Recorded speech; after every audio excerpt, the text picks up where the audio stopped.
So today I'm going to be sharing with you how to cut and sew this short bubble dress with a shrub or V-shaped neckline using the easiest method. It is very simple, detailed and beginner friendly.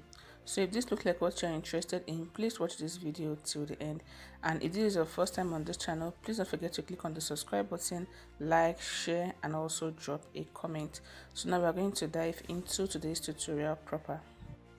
So here I've gone ahead to fold my fabric into two and I've gotten for both the front and the back at the same time. So you fold your fabric for the front separately and you do same for the back. To know the amount of fabric to fold, all you need to do is to take out your shoulder measurement divided by 2.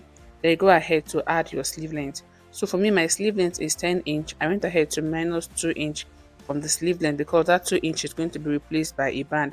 So what I have here is 8.5 inch plus my sewing allowance inclusive.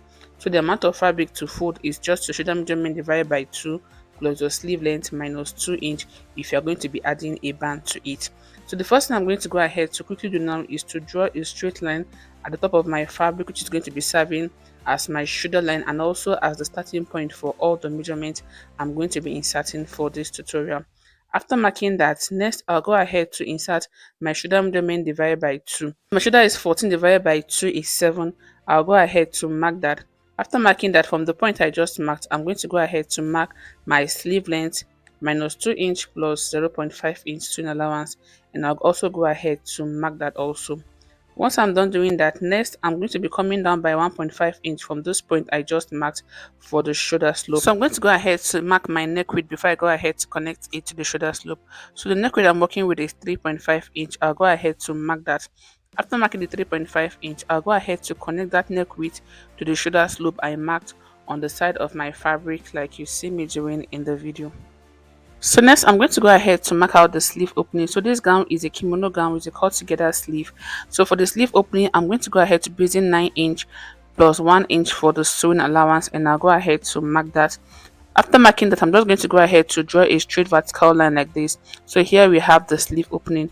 Next, I'll move over to the neckline. So I already marked my neck width of 3.5 inch already. So for the back, I'll go ahead to mark a neck depth of 1.5 inch and I'll mark that. After which, I'll go ahead to draw the neckline for the back like this. After doing that, I'm going to go ahead to insert the neck width for the front.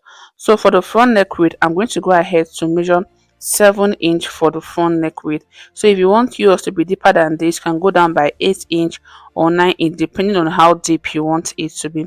After marking that 7 inch, from this point I just marked, the next thing I'm going to go ahead to quickly do now is to go in by 1 inch, and I'm going to go ahead to mark the 1 inch also. Then I'll go ahead to draw a small horizontal line at the point I just marked like this. That is this 1 inch.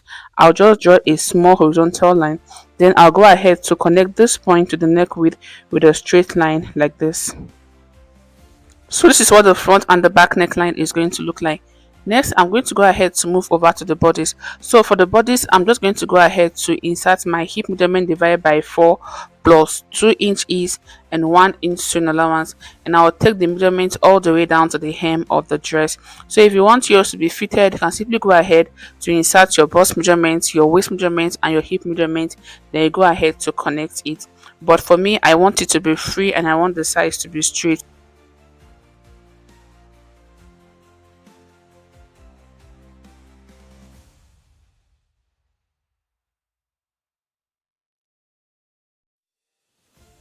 So after connecting it like this, next I'm going to go ahead to do now is to draw a curve on this armhole area so I don't have a sharp edge at that point.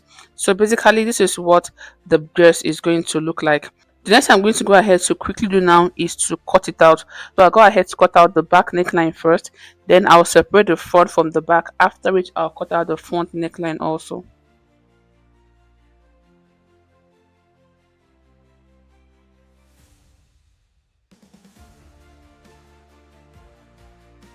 So after cutting, the next thing I'm going to go ahead to do now is to join the front and the back together.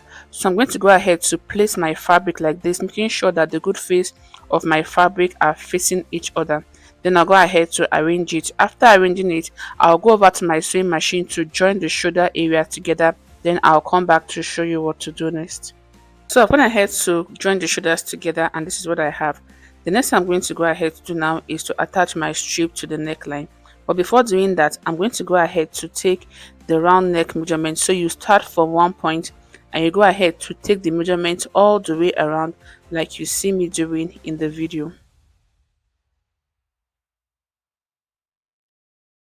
So after taking the measurement, what I got was 27 inch. I'm going to be using that 27 inch to cut out the collar for the dress I'm going to be making. So first, I'm going to go ahead to open it up like this, making sure the good face of my fabric is facing me before I go ahead to attach my collar. So for the collar, I've gone ahead to cut out my collar. And I used the measurement I took on the neckline to cut out this collar, but I added 8 inch extra for allowance to avoid shortage. The width of the piece of fabric I went ahead to cut out was 2.5 inch on fold, but when you open it up, you're going to be having 5 inch. So you're going to be cutting out 5 inch, then you go ahead to fold it into two equal parts. And that was how I cut out this piece of fabric for the collar. The next I'm going to go ahead to do now is to attach it to the dress. But before doing that, I'm going to go ahead to notch the center back of the dress like you see me doing in the video. I'll go ahead to notch that. After notching it, I'm going to go ahead to place the piece of fabric on it, starting from the center of the piece of fabric also. So I'll place it on it like this, then I'll just pin it down all the way around like you see me doing in the video.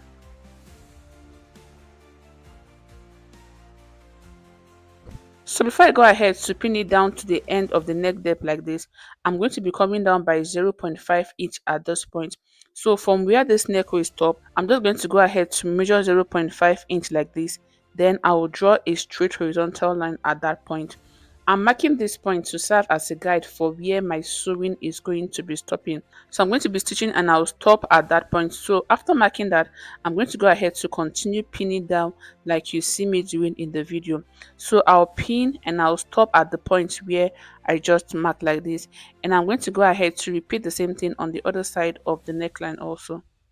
So after pinning, I'm going to go over to my sewing machine to stitch all the way around, and my stitching is going to be stopping at this point where I just marked. That means I'm going to be stitching 0.5 inch down from the neck width. So after I was done stitching, this is what I had. The next I'm going to go ahead to quickly do now is to notch the neckline like you see me doing in the video. And I'm also going to be notching this part. Remember, I came down by 0.5 inch, so I'm just going to go ahead to notch this part also. I'll notch this part to the side, stopping my notch at the point where the 0.5 inch stops, and I'll do the same thing for the other side also. So after notching it, the next thing I'm going to go ahead to do now is to tuck in the collar inward like this. So I'll place the two of them on each other like this, then I'll go ahead to tuck it in like you see me doing in the video. So after tucking it in, you're also going to go ahead to fold in that 0.5 inch also, and this is what the inner part is going to look like. So make sure that the collar is overlapping on each other as you can see. So you're going to go ahead to keep on arranging it until you get what you want. And also the 0.5 inch we came down by should be folded inward so that you have a neat finishing on the outer part of the collar as you can see in the video. So once I'm done arranging this, the next thing I'm going to go ahead to quickly do now is to flip it over like this. Then I will stitch on the 0.5 inch allowance I have on the inner part. I'm stitching just that part, so I'll quickly do this and I'll come back to show you what it looks like. So after stitching it, this is what the collar looks like.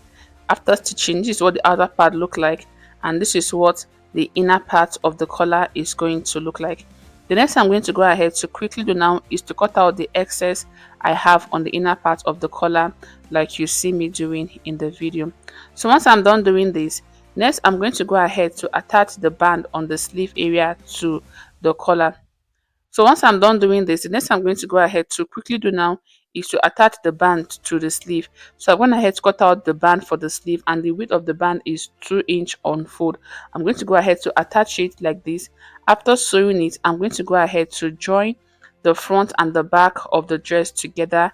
Then I'll go ahead to finish up the hemline. After doing all this, I'll come back to show you the final look of the dress. So this is what the dress looked like once I was done fixing the band on the sleeve and also joining my front and back block together. So if you find this video helpful, please don't forget to subscribe if you are yet to, and also don't forget to like, share and drop a comment. Thank you for watching. I will see you in my other tutorials.